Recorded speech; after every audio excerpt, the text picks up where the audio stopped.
Le deuxième speaker de ce matin pour parler de choses beaucoup plus sérieuses, c'est Romuald Priol. Bonjour Romuald. Bonjour. Comment vous est venue cette idée de concilier, j'allais dire, votre passion et votre métier de développeur informatique avec la préservation de la planète? Ok.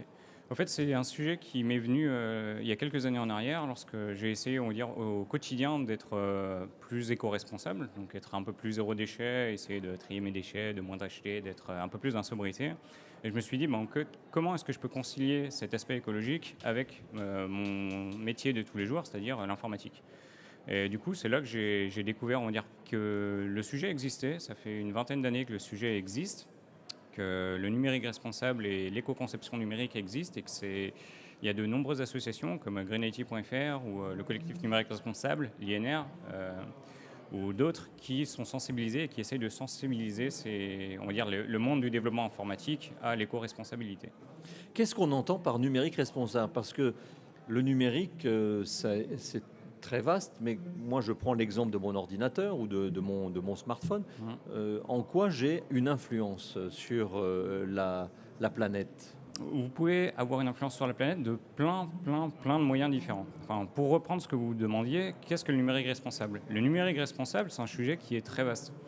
Dans le numérique responsable, on a l'éco-conception. Donc le fait d'avoir des périphériques utilisateurs, des serveurs, des centres de données qui soient plus responsables envers la planète, qui utilisent le moins de ressources possible, qui utilisent l'énergie la plus verte possible, donc renouvelable ou nucléaire, vu que c'est bas carbone, ou justement qui soit le mieux conçu possible, donc qui puisse durer dans le temps. Parce qu'actuellement, on a beaucoup de périphériques qui ne durent pas dans le temps, qui au bout de 2-3 ans deviennent obsolètes, on les change et on continue de changer ces périphériques. Nous, en tant qu'utilisateurs, en fait, on peut directement agir là-dessus. On peut déjà éviter d'acheter neuf en consommant moins de ressources, en extrayant beaucoup moins de métaux et en ayant, on va dire, un impact carbone numérique beaucoup plus faible.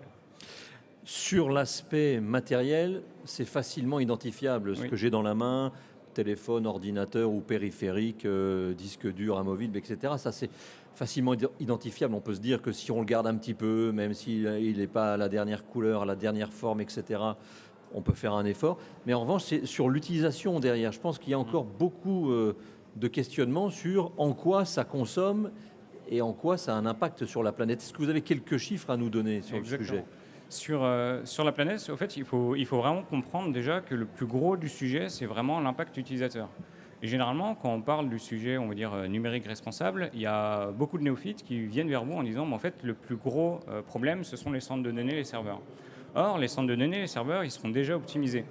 Ça fait que les centres de données, eux, ils ont un intérêt économique derrière à optimiser leurs flux, leurs transactions, leurs infrastructures, ce que n'ont pas forcément les utilisateurs. Lorsqu'on parle de numérique responsable, en fait, il y a trois niveaux. Il y a un niveau justement utilisateur, donc le niveau périphérique que nous on consomme. Il y a le niveau bande passante, donc le réseau, les infrastructures réseau, et le niveau centre de données, data center.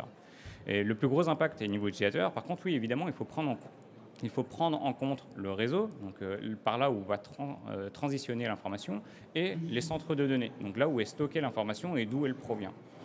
Les centres de données, c'est environ 24% des émissions, on va dire, de GES sur tout l'ensemble du numérique. Sur toute la planète? Non. La planète, si on regarde le numérique, c'est 3 à 4% des ensembles des émissions mondiales sur la planète. D'accord. Donc 3 à 4%, ça semble pas énorme, sauf que c'est un chiffre qui est en constante évolution. Et puis surtout quand on est en train de se battre pour essayer de préserver le degré, Oui. voilà, c'est très important. C'est important parce qu'actuellement, il faut savoir qu'on n'est même pas 50%, on est 49,9% de la planète à être connectée. Il y a encore beaucoup de monde qui ne sont pas connectés. Ah oui. On a encore des pays en voie de développement qui n'ont pas de téléphone, alors que nous, on peut en avoir 3 ou 4. Ouais, donc d'un côté, il y a de la marge, mais de l'autre côté, c'est déjà chaud. C'est ça. En fait, c'est déjà chaud parce que le numérique a déjà des problématiques environnementales, alors qu'en fait, la moitié du monde n'est pas encore connecté. C'est pour ça qu'il faut commencer à prendre le sujet en main sérieusement, histoire d'optimiser tout le numérique, donc optimiser sur toute la chaîne, que ce soit au niveau data center, réseau ou périphérique utilisateur, pour que lorsque l'autre partie du monde soit connectée,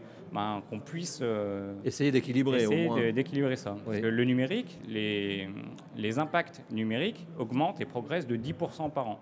Parce qu'on est de plus en plus connecté. Actuellement, tout est connecté et tout est en train de se connecter. Il y a 10 ans en arrière, on n'avait pas forcément de frigo connecté, on n'avait pas de voiture connectée, on n'avait pas forcément de thermostat connecté, on avait on vivait dans un monde qui était déconnecté. Actuellement, tout est connecté, tout est relié à un centre de données. On estime qu'il y a environ 300 périphériques utilisateurs qui sont reliés à un seul serveur, ce qui fait beaucoup de périphériques dans le monde. Quelle est la première source? C'est l'énergie, c'est l'électricité que l'on consomme pour faire fonctionner tout ça, en fait, qui, à la fin du bout, crée ces gaz à effet de serre? Pas forcément. Pas forcément. En fait, il y a beaucoup de choses. Quand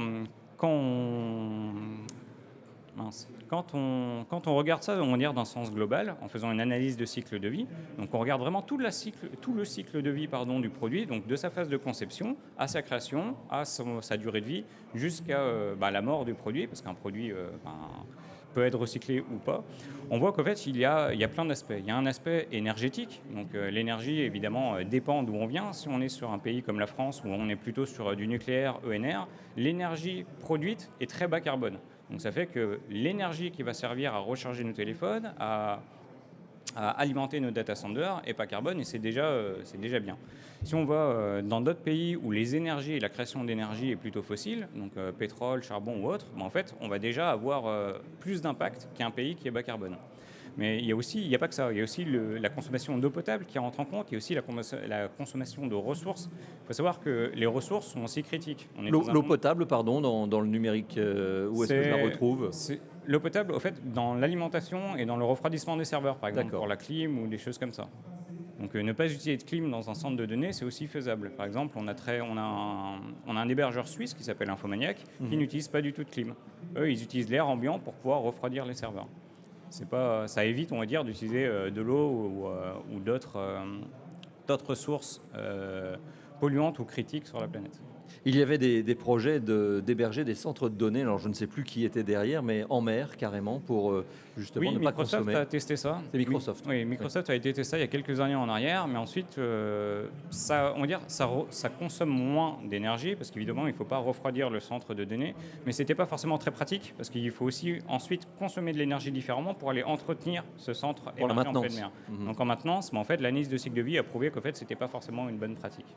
Un mot, puisque je rappelle, vous serez sur l'espace Banque Populaire Alsace-Lorraine-Champagne dans quelques instants, c'est au premier étage. Un mot sur la création d'un site Internet éco-responsable. Alors, quelles sont les questions que le décideur doit se poser s'il veut créer quelque chose qui soit éco-responsable en lançant son site? En lançant son site, il faut savoir qu'en fait, l'éco-responsabilité, c'est super important parce que ça va permettre de réduire le poids du site. On va avoir un site qui est plus optimisé, qui est plus léger et qui sera accessible à beaucoup plus de personnes. C'est vrai qu'on va jouer aussi sur le fait que le numérique soit plus inclusif. On va inclure plus de personnes. On l'a très bien vu avec la crise du Covid qu'il y a eu dernièrement.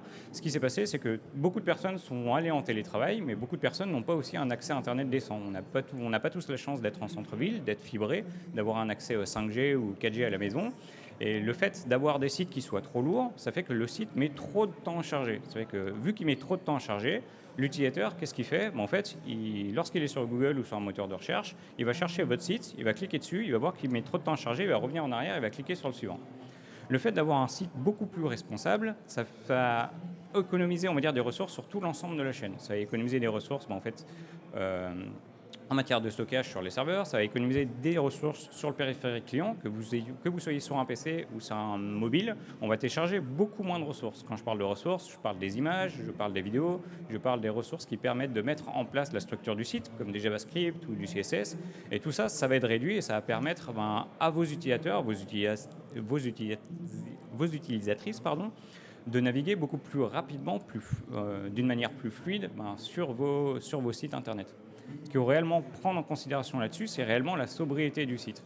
Est-ce que j'ai réellement besoin, on va dire, de telle ou telle fonctionnalité? Mais cette sobriété, elle est quoi? Elle est technique, puisque vous êtes justement développeur. Oui. C'est d'être capable de dire, même si une entreprise qui conçoit un site, elle est payée aussi aux options qu'elle fournit. C'est comme un constructeur automobile ou tout ce qu'on achète. C'est peut-être de prôner la sobriété à son client et de lui dire ça, vous n'en avez pas besoin. Exactement. C'est ça. Ça peut être une sobriété technique et une sobriété fonctionnelle. C'est que les deux sont étroitement liés, effectivement. Par exemple, on a beaucoup de sites qui utilisent ou qui chargent des vidéos YouTube ou des Google Maps. Ça fait que quand on arrive sur un site, on va charger directement la Google Maps pour que la personne puisse naviguer sur une zone de contact, par exemple. Et bien ça, lorsqu'on est derrière, on voit qu'au fait, ça consomme et ça télécharge des mégas de données, alors que l'utilisateur a juste besoin de voir la map ou l'emplacement. Ça, au lieu de charger, on va dire, tout un iframe, c'est un terme technique qui permet de charger un objet en informatique, tout un iframe qui pèse lourd et qui permet d'avoir une carte interactive, on peut juste télécharger une image très rapide avec un lien. Et on clique sur l'image et au fait, ça redirige directement sur Google Maps. Ça permet au site d'être beaucoup plus léger, mais d'avoir... Plus rapide aussi. Beaucoup plus rapide, exactement. Et d'avoir, on va dire, la même fonctionnalité. On ne perd même pas en fonctionnalité. Par contre, techniquement, on a amélioré la qualité du site. Parce que le site devient plus rapide. On peut aussi, on veut dire, réduire les galeries. Il y a énormément de sites où on voit énormément de galeries avec plein d'images. Mais au fait, on peut aussi réduire ça en disant un produit, il a besoin d'être présenté juste sous 4 ou 5 faces maximum. Pas avoir 15 images qui se ressemblent, qui ne servent pas à grand-chose et qui servent juste à alourdir le chargement de la page. Dernière question, Romuald Priol. Aujourd'hui, quand on est vert ou quand on est responsable, éco-responsable, on l'affiche sur une voiture, sur un réfrigérateur, sur n'importe quoi, en disant que voilà, on est bon pour la planète. Est-ce qu'un site éco-responsable aujourd'hui, il a un label? Est-ce qu'il a un tampon numérique? Il y a un label qui existe. Il y a le label numérique responsable qui existe, qui est délivré par l'INR. L'INR, c'est l'Institut du numérique responsable, qui a été créé il y a 2 ans en arrière, si je ne dis pas de bêtises. Ensuite, vert, c'est assez contradictoire. Tout ce qui est vert, généralement, c'est pas forcément vert, on le sait très bien.